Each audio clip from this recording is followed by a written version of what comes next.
Hi, Frank Thacker here, and welcome to the Daily Peacemaker. A long time ago, and in a faraway place, well, actually, it wasn't that far away, but it was a long time ago. I was in a seminary, and one of the classes we had was this thing. It was on public speaking. I think it had a fancy name like Sacred Eloquence. And one of the things you had to do, you had to take either something you wrote, or a short story, or a poem, or a quote of, a lengthy quote of something, and you had to memorize it, and then you had to get up before your classmates and give that talk, and to see how you did with public speaking. And I remember the one I chose was a portion from Shakespeare's Merchant of Venice, and it was when Portia is in court with Shylock, and it's on the quality of mercy. And the piece I remember the most is that the quote, the quality of mercy is twice blessed. It blesses the one who forgives and the one who is forgiven. And that just really struck with me, and that kind of spins us into today's topic, the power of forgiveness. And, this website is very much about helping us, supporting us, encouraging us to be daily peacemakers in the sense of living our daily life in a way that cause these ripples of peace to move out. And a lot of people, as we've said before, say there's not much I can do, but the fact of just trying to live your daily life in a peaceful, I would call a nonviolent way, is powerful. And you know that image of you drop a little stone in a pond and the ripples go out and out and out. And so if we're going to become more and more of a daily peacemaker, obviously the first place, as we said before, and we'll say again, is developing that sense of inner peace, that sense of being rootedness in a real deep psycho-spiritual place. And it's just something that, you obviously don't get there overnight. So hopefully you grow each day. And if we're going to have that growing sense of inner peace, then from my perspective, a key element in that is the ability to forgive, to move from unforgiveness to forgiveness. And so I've been thinking a lot about that, and I keep asking myself, what is forgiveness? How do you define that? What is that all about? And I don't know that I have like the perfect answer, and actually far from it. But it is, I would say, psycho-spiritual inner sense of being not hardened, not having your heart hardened. Um, and I thought about it, and I thought, well, maybe if I talk about some of my experiences, it might help. So there was an experience I had probably 50 years ago, and it was with an institution. And basically, I poured my heart and soul into that institution. And somewhere along the line, I was rejected by it. I was asked to leave, and it came out of the blue. And I can remember when I found that out, it was tremendously traumatic in my being. I had this image of my being blown apart. There were pieces of me exploding into the universe. So it was pretty tragic and pretty powerful. And I maybe about 5 years ago, I was able to talk about it like I am now without getting really teary-eyed. So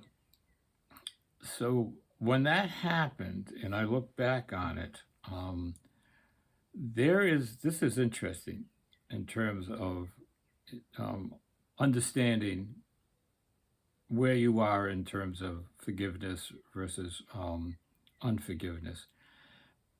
I journal, and back then in my journal, there is a date, December 22nd, something 20th, 1968, and the next entry is 12 years later. And so in that 12-year period, looking back, I can see that I was in a state of unforgiveness, being so wounded by that. And I wasn't ranting and raving about the institution.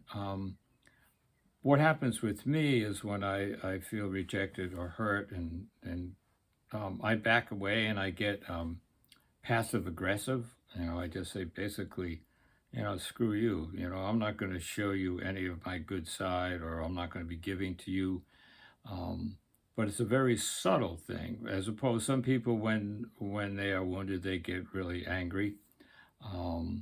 They get caustic. They want revenge. And when we are offended, there's nothing wrong with those initial reactions of whatever they might be, hurt, anger. They all get mixed in together, desire for revenge. For me, the issue is if you get stuck in those. And so when you look back, you wouldn't know it on the surface, but for a good 12 years, I was sort of stuck in unforgiveness with that particular institution. And I think another good sign of being in the state of unforgiveness is your heart is really hardened, whether it's vis-a-vis a person that you felt offended you, or a group of people, or an institution. And sometimes that's hard to define, the hardness of heart. Sometimes it's very clear. When the person walks into the room, you can feel it in your body, and you get tense and, ooh, there's that jerk, or whatever you want to call them, and stuff like that. So sometimes it's easy to get a hold of when you're in that space of unforgiveness. Other times it can be pretty subtle. And so you have the hardness of heart. And what I think happens with getting stuck in unforgiveness, it's not just that you are in an unforgiving state against that person or that group, but that it begins to infect your whole being. So like with me, with that whole withholding, and also a little passive aggressive, which is kind of a subtle way of acting out your anger, where you get back at someone in a passive way. A good example, you tell somebody that you're going to be there at 4 o'clock and you forget about it, or you show up really late. So, excuse me for a minute. So sometimes it's hard to get a hold of when you're in that state of unforgiveness, and sometimes it's easier. One of the things to remember is the initial reaction is fine, whatever it is, hurt, anger, withdrawal. The key is not to get stuck there. And that's really an important issue, because like I was saying, if you get stuck there, it begins to invade, infect, whatever word you want to use, your whole way of being. It's almost like you're pouring concrete over your heart, and it gets hotter and hotter and spreads into more and more pots. And on the surface, you might be okay. No one would suspect that. But on a deeper level, you're not as full of life as you once were. So then the key thing is to realize if you are in that state of unforgiveness, and I think the biggest, most significant, well, I would say two. One is the hardness of heart, and the other is this ongoing desire for revenge. I'm going to get that. I'm going to show them who's who. I'm going to make them pay for that. those types of things. So then, if you want, so then the next thing is, well, how do I move from that state of unforgiveness into a state of forgiveness? And obviously, it's a process. Some people might take them 12 years to do something, but it is a process. And I mean, there are tons of books you can read about forgiveness and how powerful it is and what you need to do and those types of things. And excuse me for a minute. And what I've personally have found helpful is talking to someone about it, a good friend, and expressing my feelings, my experience. Another good thing is obviously prayer. If you are of that mindset, to pray for the grace of forgiveness, and oftentimes it is a grace, a gift. Another thing is rituals. If you are angry towards someone, you might do a ritual, write their name on a piece of paper and tear it up and throw it away, or, write a poem. Here's a thing I found really interesting. If I am angry and in an unforgiven state against someone, obviously it's my perspective of them and what they did, because there are a ton of other people that really like this person. So another thing I try to do when I'm in that state of unforgiveness towards someone or that institution is to look at the good parts of them, and try to focus on that. So the key element in all this is that the power of forgiveness and how it blesses the one who forgives, probably more so than the one who's going to be forgiven, although maybe not always. And in that state of where you move into forgiveness, it takes a lot of energy to hold on to unforgiveness and to be in that hardened state against people or an institution or whatever. And so when you are able to move into forgiveness, one of the things you'll experience, I think, is a lightness of being, for lack of better words. So that's there's that thing where if you're into unforgiveness, it's like you're taking poison and expecting the other person to die. I think it's something like that, which kind of is a nice, I don't know if it's a nice metaphor, but it's a pretty powerful one. And I the person that you are forgiving, I think there's an exchange of positive energy. So when you forgive the other person, even though they might not know it, I think on some level they experience it, even though they might not be able to identify it. And there's the option of always going to that person and talking with them and letting them know that you've forgiven them. So that kind of spins us back to the power of forgiveness. And again, I believe it's a science in the sense of there's a lot you can learn about what forgiveness is.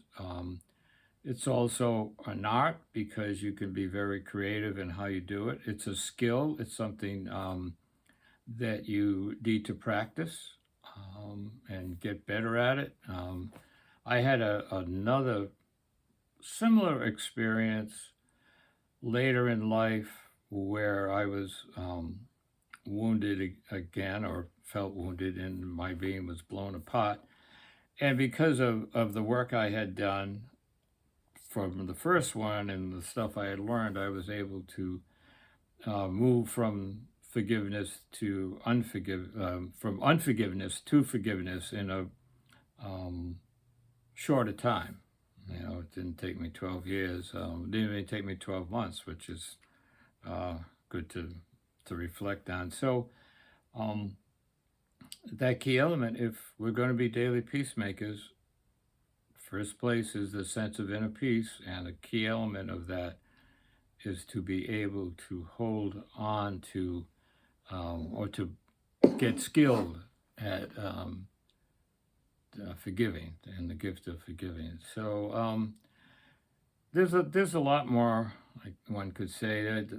I don't think there's time for this whole notion of forgive but not forget. I mean, that always like, I'm going to forgive you, but I'm not going to forget what you did, which is one way. But another way is, I'm going to forgive you, but I'm going to be careful. I'm going to take a little better care of myself. I'm not going to forget what happened. So that's a whole other issue that I feel I need to look at, because I don't have a really good handle on that stuff. That whole notion of, I'm going to forgive you, but I'm not going to forget. I don't know. It's got an edge to it that I personally don't like, but maybe there's some wisdom in it that I'm missing. So I guess that's enough rambling for now. If I ramble too long, I ask you to forgive me. It's a good opportunity for you to practice forgiveness. So let me end with a little short indigenous prayer. It says grandfather, but I'll add grandmother. So grandfather, grandmother, sacred one, teach us love, compassion, and honor, that we may heal the earth and heal each other. And that pretty much speaks to forgiveness. So with that, I bid you peace, and may your day go well. You take care. Bye.